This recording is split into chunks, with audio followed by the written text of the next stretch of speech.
everybody, this is Helen Midas and it's Top Tips Thursday and I can resume doing live Q&A, which I'm so thrilled about. So I have got a number of questions to answer for today's Top Tips Thursday, but I thought that what I would do is just stick to one theme per video. That way, if you need to refer to it again, you can just see the heading and go back to it. So today's question has been brought to us by the beautiful Leanne, who asked how to handle clients who just don't do their tasks and are full of excuses. And we know the type. We've all had them. We've all had those. I just finished eating an apple.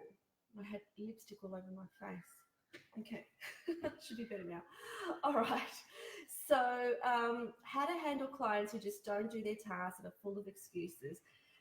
So first of all, something that I talk about a lot at my retreats is setting expectations and exceeding client expectations.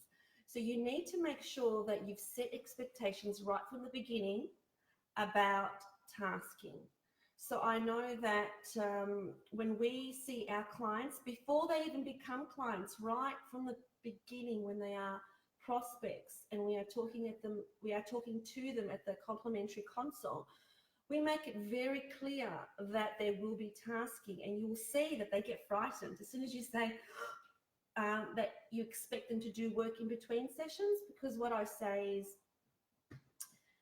it's not just about you rocking up here every week and for us to perform some magic on you. You do need to consciously make some effort every single day in between sessions. So there will be tasking. And they say, oh, what kind of things? So they're almost scared of their fear of failure. And so I always say, don't worry, whatever we ask you to do, you'll be able to do. So we'll ask you to do something, we'll tell you the reason why, and if you can't do it, you need to let us know, and then there's always something else we can give you. So they have the expectation before they even sign up with us that they do need to do work in between sessions, that is part of their commitment and part of their responsibility to the process.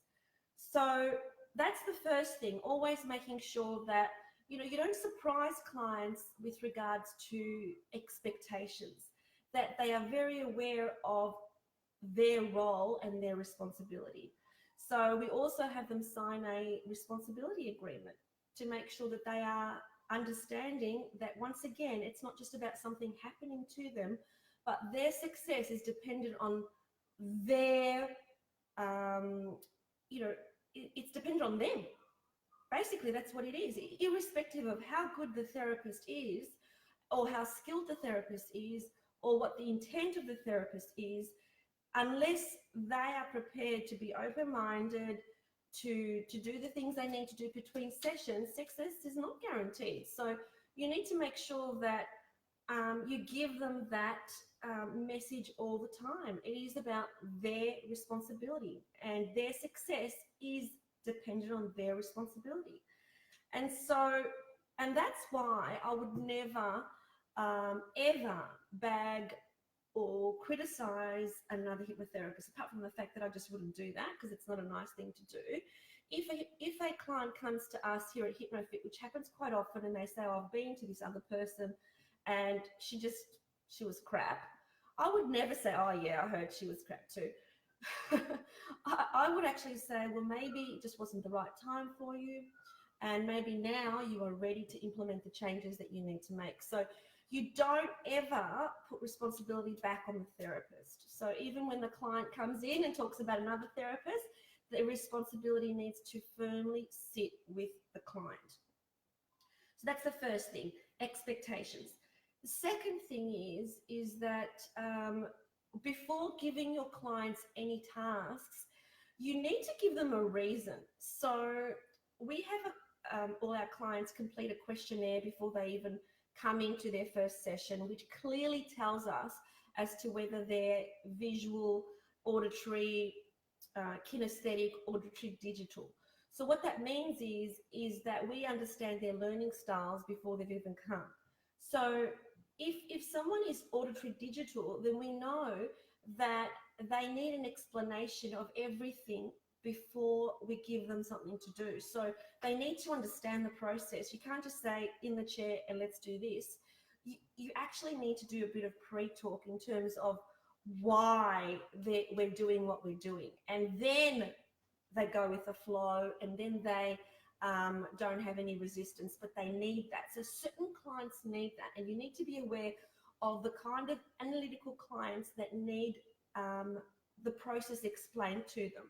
Okay, so there is no one size fits all. I know that some hypnotherapists say, oh, don't say anything, just do it. And others say, oh, pre-talk is essential. It depends on the client, and how much pre-talk we give, again, depends on the type of client that's sitting in front of you. The analytical type client needs that kind of explanation about, why we're doing the things that we're doing. And I totally get that. I've gone to courses in the past and I've been told to do something, but unless I understand the value in it, I'm just not going to do it. I'm just not going to waste my time.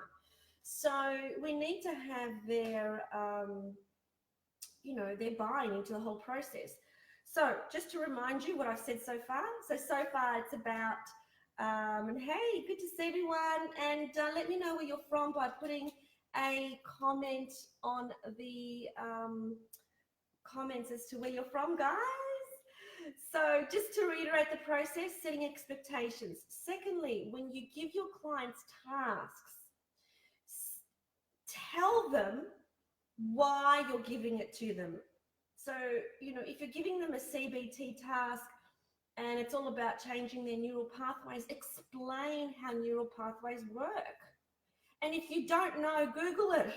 You need to know this stuff. You need to understand what is actually happening in here for your client and why you're doing the task. So don't ever give your client a task if you don't really understand why you're giving it to them and what's the benefit of it, because they will feel that from you. So in my ultimate hypnotherapist system, I all my tasks that I give my clients, I teach my students all of my tasks. And I also teach them why I have selected those tasks. Now, with your tasks, make sure you know why you're giving the task. Don't just give homework for the sake of giving homework. There has to be a reason, there has to be some sort of value that the client's going to get. So explain that value that the client is going to get to the client. The next thing you say to them is, don't just give them the task and say, so this is what you need to do. Hey, Tanya from Sydney. Hey, Ophelia, good to see you guys. Make sure that you actually ask them this question. This is what I'm going to give you to do this week. This is the reason why. Is there any reason as to why you can't do it? And if they say, oh, I'm not sure because of this reason, think of something else to give them. There's always something else to give them. So tasking is essential. Every single client that comes to HypnoFit has a task at the end of their session that they have to do in between sessions. And as the program goes on and they're more and more empowered, they have more tasks to do. At the beginning, we don't give them many. So the third criteria is to set them up for success. So that means you don't give them something they're going to fail at. You want them to succeed. So if you have a 200-kilo client, getting her to go for a half-hour walk every day may just not be possible. So you need to actually think about what is possible for your client and to tailor the task according to what they need to do. So far I've talked about expectations.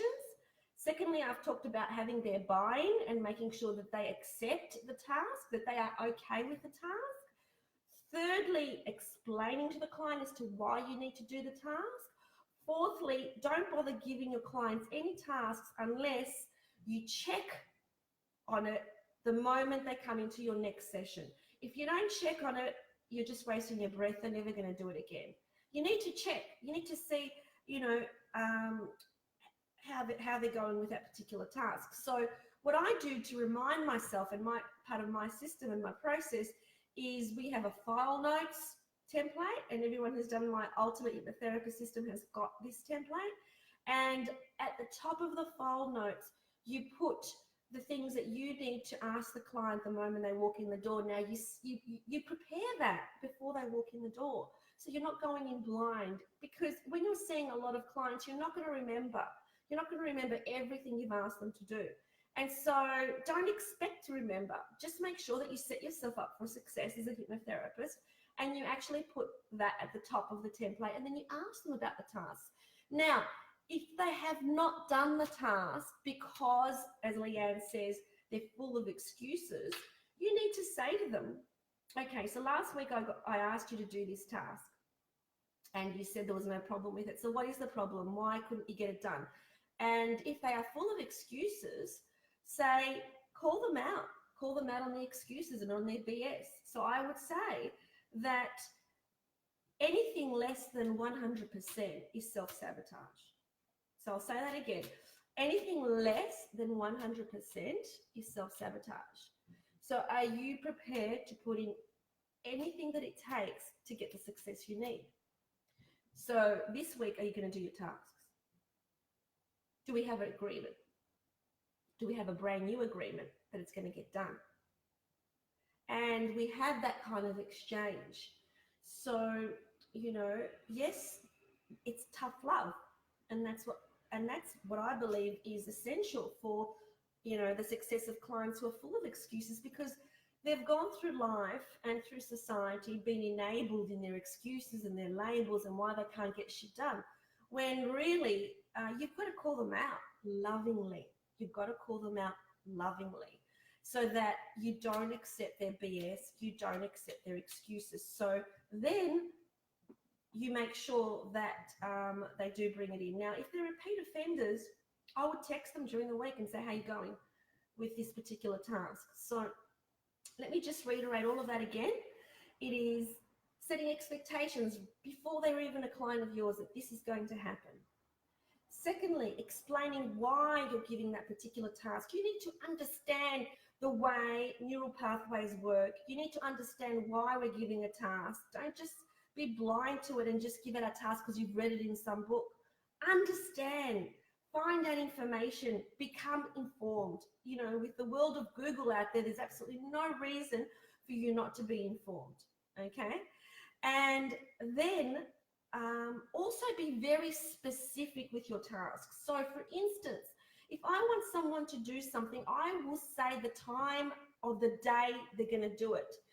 As an ex-project manager, I know that being specific is very important. So if you say to someone, I'd like you to write a gratitude journal, every day and bring it to me next week, they're probably going to forget. But if you say to them, I want you to buy a really pretty little book, and I want you to, think about things during the day that you are grateful for. And as you think about those things, note them in your head. And then at night, just before going to sleep, you write it in your book. You actually are very specific as to when they get it done. And when you're that specific, they will get it done because it triggers it. And they understand as to when they have to do it, which is super important. Because a lot of our clients that come to us, they have, they're used to not getting stuff done. They're used to not meeting their own promises to themselves. And so you need to change the mindset, and you need to have tough love. So going through that again, setting expectations, being clear as to why you're giving the tasks, getting their buy-in, and making sure that they're okay with doing what you've set them to do. And checking on those tasks the moment they come to the next session. And if they don't do them, to reset the agreement with them and to let them know that anything less than 100% is self-sabotage. So I hope that's been helpful. And, keep those questions coming in. I'm back every Thursday. Unless I'm delivering a workshop, I'll be doing Top Tips Thursday every Thursday. Now, I need to tell you guys that I am doing my half-day workshops. Actually, I say half-day, but they finish at 2 o'clock.